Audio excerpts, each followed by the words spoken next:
ഇന്ന് 22 നിന്റെ ഒപ്പം പഠിച്ച വേണുവിന്റെ മോളെ കല്യാണം ഇപ്പൊ തന്നെ പുറപ്പെട്ട മുഹൂർത്തം പാടത്താം. അതൊന്നും ശരിയാവില്ല, ഇനി വന്നാലൊന്നും ശരി.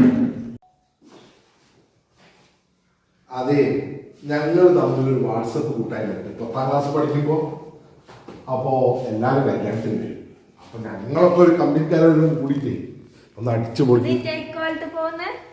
അതൊക്കെ മതി. ഇതിനിപ്പോ ഇതിനെന്ത് ബന്ധം? താടി മുടിയൊക്കെ വെട്ടിയിരുന്ന് ഷർട്ടൊക്കെ നല്ല ഇട്ടൂടെ? എന്താ ഷർട്ടിനെന്താ? ആൾക്കാരെന്താ പറയാ? അതിൽ ഇനി പറഞ്ഞൊരു കാര്യമുണ്ടല്ലേ, എന്നാലും നമുക്ക് ഒരു കൈ നോക്കണം.